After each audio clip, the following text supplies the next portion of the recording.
number 3.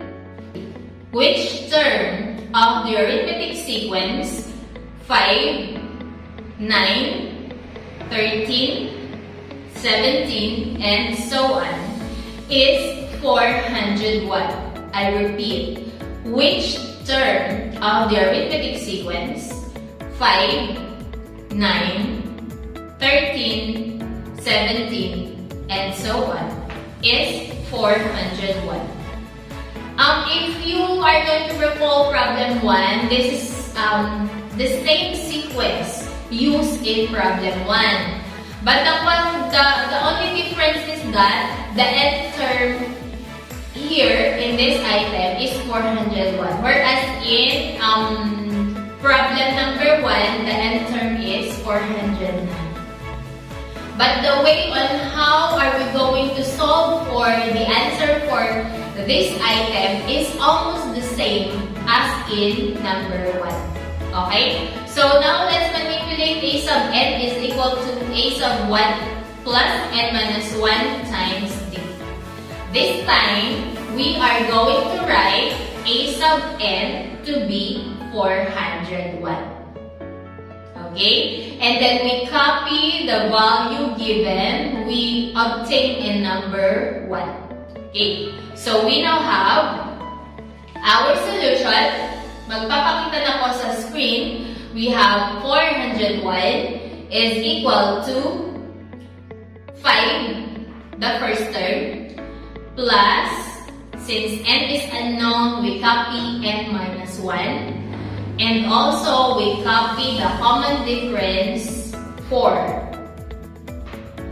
Okay.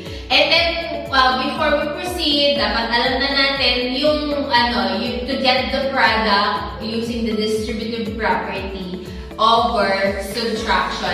Subtraction because it is n minus 1. So, we need to multiply 4 in each of the terms. So, we have 4n minus 4.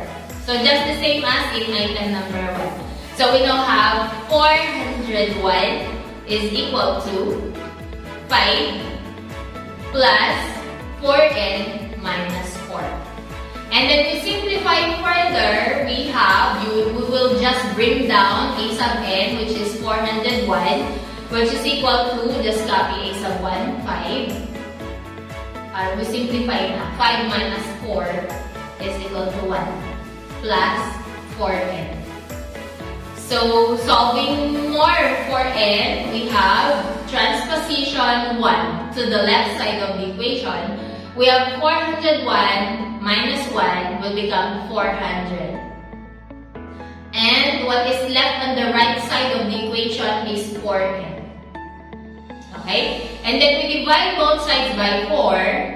We have 400 divided by 4 is 100. And 4n divided by 4 is n.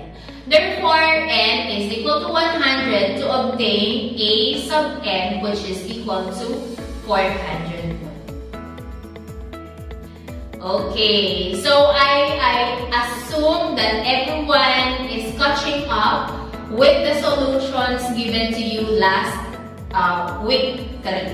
Now, let's proceed to the fourth item. Are you ready? Keep watching. Are you ready with problem number 4? Okay, so let's do this. Magka-flash na po sa screen. The problem is, if 3 arithmetic means are inserted between negative 15 and 9, find the first of these arithmetic means. I repeat, if 3 arithmetic means are inserted between negative 15 and 9, find the first of these arithmetic means. Okay, so our discussion or our lesson last week 3, we define arithmetic means as the terms between two numbers in an arithmetic sequence. Okay, so it depends on the problem, on how well will it define arithmetic mean. So if it says arithmetic mean without s, that means that there is only one arithmetic mean. Okay? But if the problem says arithmetic means, then it must be 2 or more arithmetic means between these two terms of this sequence. Okay? So now let's continue.